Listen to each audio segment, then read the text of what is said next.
spoke in protocols. Humans replied in plasma bursts. Commander Bella Blackwood gripped the armrest of her command chair as the sleek diplomatic vessel Harmony's Edge dropped out of hyperspace. The vast emptiness of the Kepler 442 system stretched before them, but it wasn't empty at all. Floating in perfect formation were 30 alien ships, each one a work of crystalline art that seemed to bend light around their surfaces. "Contact established, Commander," reported Lieutenant Kai Nakamura from the communications station. His fingers danced across holographic displays that pulsed with incoming data streams. They're transmitting on multiple frequencies simultaneously. It's complex. Bella stood and walked to the main viewport, her reflection ghosting across the reinforced transparisteel. The alien vessels were beautiful in their geometric precision, like living sculptures carved from starlight and shadow. "What kind of complex?" "Mathematical sequences, harmonic patterns, color spectrums," Kai replied, his brow furrowed in concentration. "It's not just language, Commander. It's like they're speaking in pure information." Dr. Ravi Johal, the expedition's xenolinguist, leaned over his console with barely contained excitement. "Commander, this is extraordinary. They're not just communicating, they're conducting a symphony of data. Each transmission layer contains cultural references, historical context, and what appears to be psychological profiles." "Psychological profiles?" Security Chief Phoenix Reeves asked, her hand instinctively moving toward her sidearm. "Of who?" "Of us," Dr. Johal answered quietly. "They've been scanning our ship, our crew, our entire digital infrastructure. They know more about us than we know about ourselves." Bella felt a chill run down her spine. The Harmony's Edge was humanity's first deep space diplomatic vessel, launched 3 years ago with a crew of Earth's finest negotiators, scientists, and peacekeepers. Their mission was simple: establish contact with intelligent alien species and forge peaceful relationships. But nothing in their training had prepared them for this level of invasion. "Commander," Kai called out, "they're requesting permission to establish a formal communication protocol. They want to download our entire cultural database in exchange for limited access to their greeting ceremonies." "Download our cultural database?" Chief Engineer Nova Chen whistled low from her station. "That's everything. Our art, history, literature, military tactics, weaknesses, and strengths," Dr. Johal added hopefully. "This could be standard procedure for them. Many advanced civilizations prefer comprehensive information exchange." Bella studied the alien ships through the viewport. They maintained perfect spacing, their crystalline hulls shimmering with what might have been weapon arrays or simply decorative elements. It was impossible to tell. "What's our assessment of their capabilities?" she asked. Nova checked her sensors. "Commander, their energy signatures are off the charts. Each of those ships generates more power than our entire vessel. If they wanted to destroy us, we'd already be debris." "That's reassuring," Phoenix muttered. "Actually, it is," Bella replied. "If they're this advanced and we're still alive, they want something from us. The question is what?" The main display suddenly flared to life without any input from the crew. Geometric patterns swirled across the screen, forming and reforming in hypnotic sequences. Then, gradually, words began to appear, not in English, but in pure mathematical concepts that somehow translated directly into understanding. "Greetings, crude matter entities. We are the Velen Confluence. Your presence in this sacred processing sector requires immediate integration into our harmonic protocols." "Crude matter entities?" Phoenix raised an eyebrow. "Well, that's not condescending at all." Dr. Johal was frantically taking notes. "Commander, the way they've structured this communication is fascinating. They're not speaking to us as equals. They're addressing us as a lower form of intelligence that needs to be processed. Submit your cultural matrices for evaluation. Compliance will result in optimal integration. Resistance will result in systematic deconstruction." "That sounds like a threat," Nova said, her fingers hovering over the ship's defensive systems. "It's worse than a threat," Bella replied grimly. "It's an ultimatum dressed up as bureaucracy." Kai looked up from his station. "Commander, they're still transmitting those complex patterns. I think I'm beginning to understand their communication style. Everything is about hierarchy. processing, and perfect order. They don't seem to recognize individual agency. What do you mean? They keep referring to us as a collective unit that needs to be categorized and filed away. There's no acknowledgement that we might have our own opinions or desires. Bella made a decision. Open a channel, standard diplomatic frequency. Channel open, Commander. She stepped forward, clasping her hands behind her back in a posture that projected confidence she didn't entirely feel.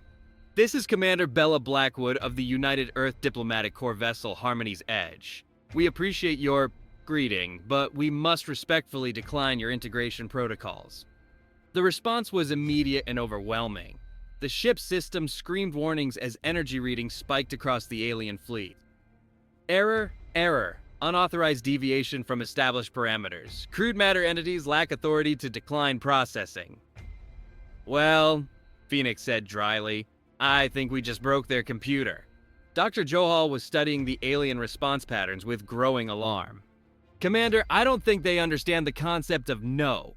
Their entire communication structure seems based on absolute compliance with higher authorities. Then they're about to get a crash course in human stubbornness, Bella replied. The alien ships began to move, shifting from their perfect formation into what looked suspiciously like an attack pattern. The crystalline vessels rotated slowly, bringing weapon ports to bear on the Harmony's Edge. Final protocol sequence initiated. Submit for processing or face molecular disassembly. Commander, Nova called out, they're charging weapons. Whatever those things are, they're generating enough energy to turn us into our component atoms. Bella felt the familiar calm settle over her, the same feeling she'd experienced during combat simulations and crisis training. All stations, battle ready. Phoenix, what's our tactical situation? 30 alien ships with unknown weapon capabilities versus one diplomatic vessel with standard defensive systems, Phoenix replied. In military terms, we're what's known as thoroughly screwed. Options? Run or fight. And running might not be an option with their technology. Bella looked around at her crew. Kai was pale but focused, his hands steady on the controls. Dr. Johal was still analyzing alien communication patterns even as death approached. Nova had her jaw set in determination, ready to squeeze every ounce of performance from their systems. Phoenix was checking weapon charges with the methodical precision of a born warrior. You know what? Bella said, a slow smile spreading across her face. I don't think I like their attitude. She activated the ship-wide communication system. All hands, this is the commander. We came here to make peaceful contact with a new species. Instead, we've encountered cosmic bureaucrats who think they can process us like paperwork. As humans, we have something to say about that. She turned to Kai. Open all channels. Every frequency they're using for their precious protocols. Commander, if we broadcast on their sacred frequencies, it might be considered an act of war. Good, Bella replied, because I'm about to declare one. The channel opened and Bella's voice carried across space on the same complex harmonic frequencies the Velen confluence used for their most important communications. This is humanity's response to your integration protocols, she said clearly. We are not crude matter entities. We are not here to be processed. We are free beings who choose our own path, and that path does not include kneeling before self-appointed galactic filing clerks. The alien response was immediate, a cacophony of outraged mathematical concepts that roughly translated to the equivalent of bureaucratic screaming. Violation, violation, sacred protocols desecrated, immediate sanction required. Phoenix, target their lead vessel, Bella commanded. Commander, our plasma charges are designed for asteroid mining, not combat. They might not... Trust me. Phoenix's fingers flew over her controls. Weapons locked on target. Dr. Johal, are you picking up anything else from their communications? The xenolinguist looked up, his eyes wide with sudden understanding. Commander, I think I know what's happening. They're not just angry about us using their frequencies, they're confused. Their entire worldview is based on hierarchical submission. They literally don't know how to process the concept of defiance. Then let's give them something they can't process, Bella said. Phoenix, fire. The Harmony's Edge wasn't a warship. Its plasma charges were industrial tools designed to break apart space debris and clear shipping lanes. But Phoenix had made modifications during the long journey, tweaking the focusing arrays and power couplings in ways that would have horrified safety inspectors back on Earth. The plasma burst that erupted from their forward array was brilliant blue-white, a controlled star that reached across space and struck the lead Velen vessel amidships. The crystalline hull, designed to deflect energy weapons and absorb impact, simply shattered. The alien ship didn't explode. It came apart like a puzzle someone had shaken too hard, pieces spinning away in graceful arcs that caught and reflected starlight. For a moment, there was absolute silence on all frequencies. Then the remaining Velen ships erupted in chaotic communications. The mathematical precision was gone, replaced by something that Dr. Johal recognized as panic. Impossible. Crude matter entities cannot possess destructive capabilities. Protocols undefined for this scenario. There's your problem, Bella said, addressing the alien fleet directly. You tried to fit us into your neat little categories, but humans don't categorize well. We're messy, unpredictable, and we have a bad habit of breaking things that try to contain us. She gestured to Phoenix, who was already locking onto the next target. We came here in peace, but you chose to treat us as subjects instead of equals. So let me make something clear. We are not your subjects. We are not your data to be processed. We are human beings, and we will not go quietly into your cosmic filing cabinet. Another plasma burst lanced out, this one modified with a rotating frequency that Phoenix had jury-rigged from their sensor array. The targeted Velen ship's shields flickered and failed, and its hull began to crack along geometric stress lines. The alien fleet was in chaos now. Ships that had maintained perfect formation for unknown centuries were scrambling in all directions, their communications a storm of contradictory directives and mathematical panic. Retreat Protocol Alpha 7, No Engagement Protocol Beta 12, Error, Crude Matter Entities Outside Classification Parameters. Commander, Nova called out. Their formation is collapsing. Whatever command structure they had is falling apart. Keep pressing the advantage, Bella ordered. Phoenix, continuous fire. Target their largest vessels first. But as the Harmony's Edge lined up for another shot, something unexpected happened. One of the Velen ships broke from the retreating formation and moved toward them, not in an attack posture, but with what looked like surrender flags. Geometric patterns that pulsed in sequence across its hull. Wait. Crude matter entities? Humans. Display unpredicted tactical excellence. Request communication protocol revision. Dr. Johal looked up from his console in amazement. Commander, they're asking to renegotiate? After trying to force us into their processing system?